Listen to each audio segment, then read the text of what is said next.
Study centre आयांस में आप लोगों का स्वागत है। तो कल मैं पास्ट परफेक्ट टेंस के बारे में बताई थी। आज मैं सिंपल फ्यूचर के बारे में बताऊंगी।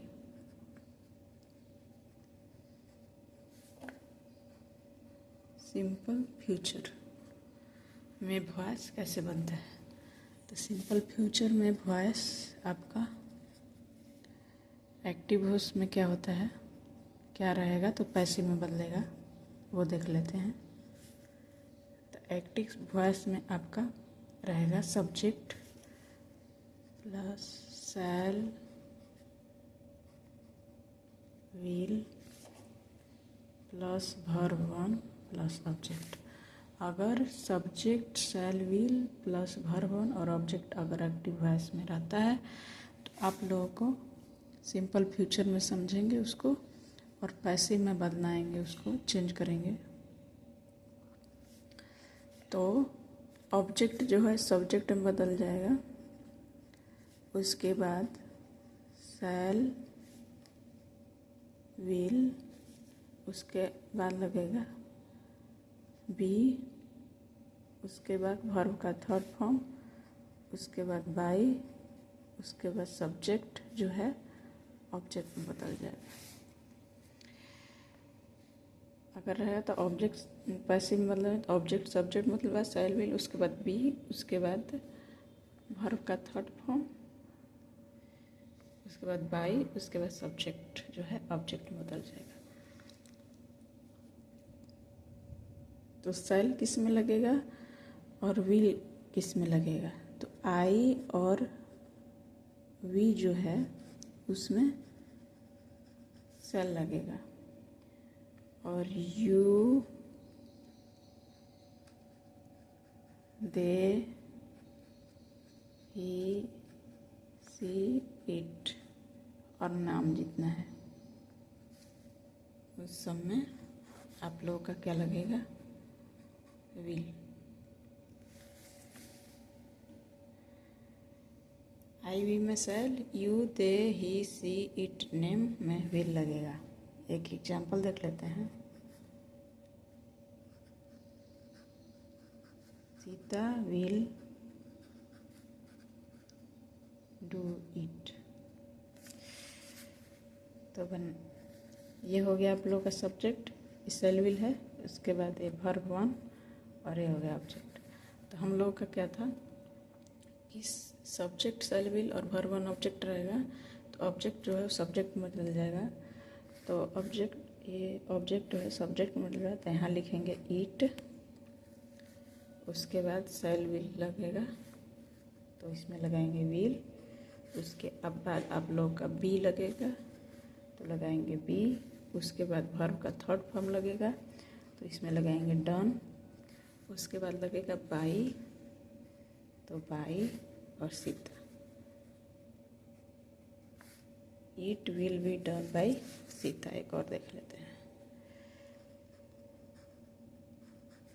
Sita will kill a tiger.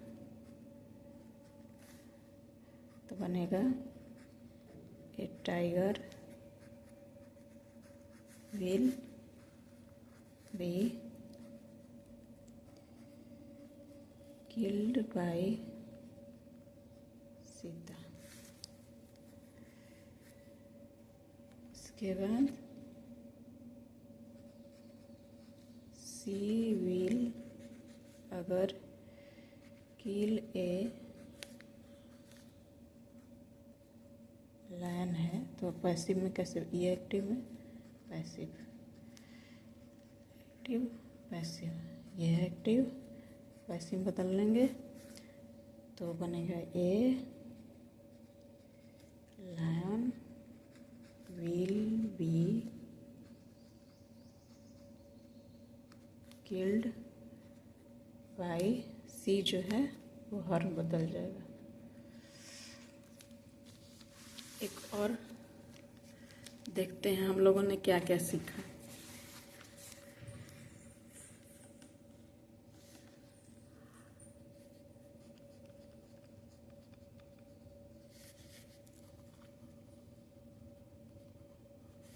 ये हम देख लेंगे तो हम लोग को वॉइस बनाने में आसानी होगी। जैसे जितना है वर्ब 1, वर्ब 2 या वर्ब 3 या वर्ब 4, इतना भी रहेगा तो पैसिव में जाके वर्ब का थर्ड फॉर्म ही लगता है। कुछ भी रहे, वर्ब 1 रहे, वर्ब 2 रहे, वर्ब 3 रहे, वर्ब 4 रहे, कुछ भी होगा पैसिव में जाके आपका वर्ब जो है उसका थर्ड फॉर्म ही लगेगा। एक और देख लेते हैं कि अगर वर्ब 4 है, मतलब कि वर्ब में अगर ing है तो वर्ब के पहले उसमें बींग जरूर लगेगा। क्या लगेगा? बींग।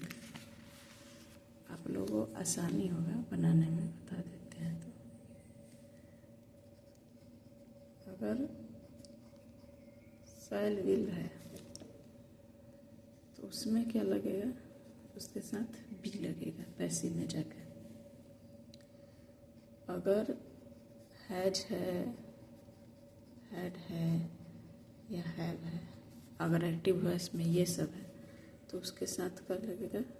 बिल लगेगा। इतना अगर आपको ध्यान में रहेगा, आप लोग दिमाग में रखेंगे कि एक्टिव वॉइस में ये सब रहेगा तो पैसिव में क्या लगता है, तो आप लोगों को वॉइस बनाने में आसानी होगी। वर्ब 1, वर्ब 2, वर्ब 3 या वर्ब 4 अगर एक्टिव वॉइस में है तो पैसिव में जाके वो वर्ब का थर्ड फॉर्म ही लगेगा। वर्ब 4 रहेगा, वर्ब में ing रहेगा अगर, तो वर्ब के पहले हमको बिंग जरूर लगाना है। अगर शैल विल है तो उसमें शैल विल के बाद बी लगाना जरूर है। हैज, हैड, हैव अगर है तो उसके साथ पैसिव में जाके बिल लगेगा आप लोगों को। तो आप लोगों को समझ में आ जाएगा। अब मैं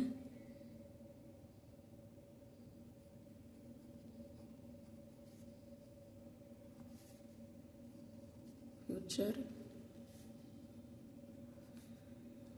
कंटिन्यूअस में वॉइस कैसे बनता है वो बताऊंगी।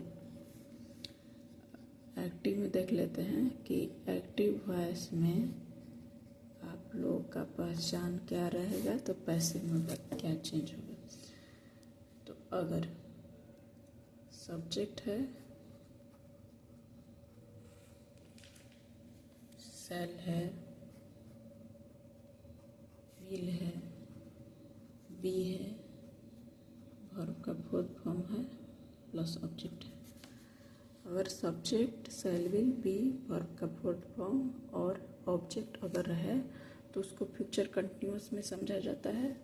और वो एक्टिव वॉइस में है तो पैसिव में कैसे चेंज होगा देखते हैं। ऑब्जेक्ट जो है वो सब्जेक्ट में बदल जाएगा।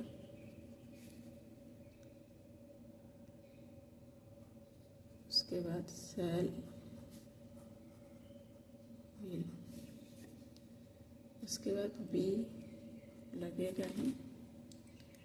वर्ब का फोर्थ फॉर्म है तो यहाँ मैंने समझाया कि वर्ब का अगर फोर्थ फॉर्म में ing रहता है तो इसमें क्या लगता है?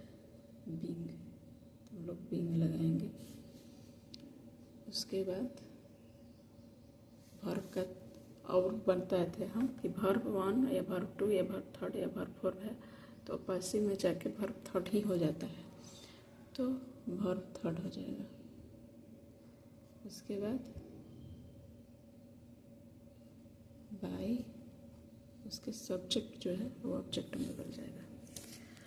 अगर subject shall, will, be plus verb 4 और ऑब्जेक्ट एक्टिव वॉइस में रहता है तो पैसिव में बदलता है। ऑब्जेक्ट जो है सब्जेक्ट में बदल जाए, शैल, विल लगेगा, उसके बाद बी, उसके बाद जो वर्ब का फोर्थ फॉर्म है इसलिए बींग लगेगा, उसके बाद वर्ब का थर्ड फॉर्म हो जाएगा, उसके बाद बाई, उसके बाद सब्जेक्ट जो है वो ऑब्जेक्ट में बदल जाएगा। तो आप लोगों को फ्यूचर कंटिन्यूअस टेंस समझ में आ गया है। अब हम लोग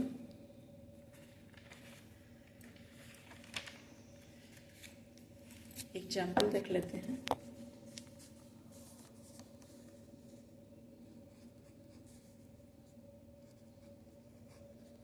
Sita will be taking T. तो ये हो लग गया आप लोगों का सब्जेक्ट, ए विल बी हो गया, ये वर्ब का फोर्थ फॉर्म हो गया, ये ऑब्जेक्ट हो गया। तब लोग क्या बोलते थे कि ऑब्जेक्ट जो है सब्जेक्ट में बदलेगा, तो टी सब्जेक्ट बदल गया, इसमें लगेगा विल बी, वर्ब का फोर्थ फॉर्म है तो इसमें बीइंग लगेगा पहले, वर्ब के पहले, उसके बाद वर्ब का थर्ड फॉर्म लग जाएगा, टेकन हो जाएगा बाई, उसके बाद सब्जेक्ट ऑब्जेक्ट बदल गया सीता।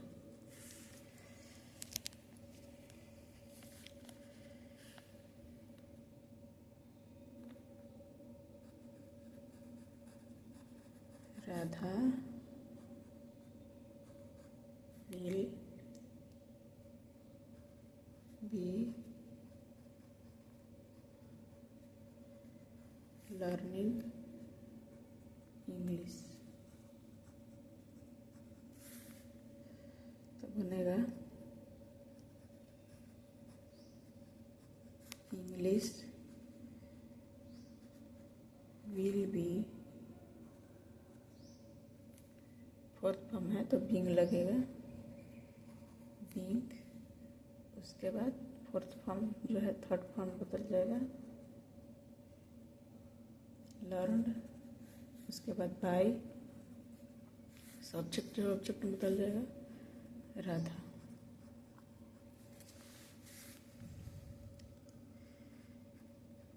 समय में तो तीन एग्जाम्पल बता दे रहे हैं कि आप लोगों को अच्छे से समझ में आ जाए। You will be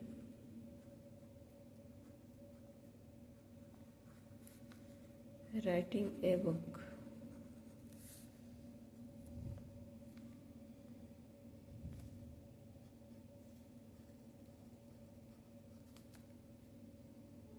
A book will be, verb का फोर्थ फॉर्म है,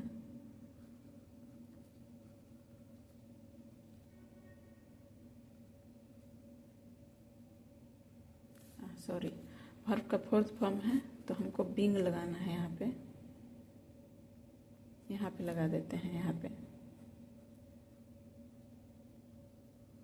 बी के बाद बीइंग लगेगा, राइटन बाई, सब्जेक्ट जो है ऑब्जेक्ट में बदल जाएगा तो यू हो जाएगा। उम्मीद है आप लोगों को समझ में आ गया होगा।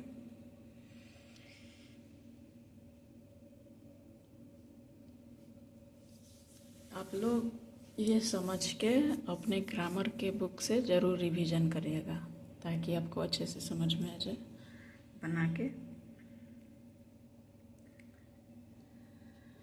कल मैं आगे बताऊंगी फ्यूचर परफेक्ट। तो उम्मीद है कि आप लोगों को समझ में आ गया होगा। एक और ज़रूरी बात कि अगर घर में कोई बताने वाला है या पढ़ाने वाला है तो उसका कोई वैल्यू नहीं होता है। तो मैं ये एडवाइस दूंगी कि अगर आपके घर में कोई पढ़ाने वाला है तो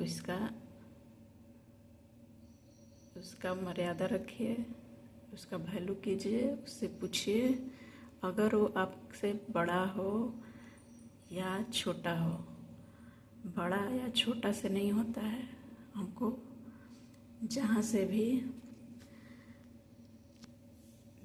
भी यूजफुल बातें मिल जाए या पढ़ाई के बारे में मिल जाए, वहाँ से हम लोग को ज्ञान प्राप्त ही कर लेना चाहिए। ज्ञान प्राप्त करने में बड़ा छोटा नहीं होता है। तो थैंक यू, धन्यवाद।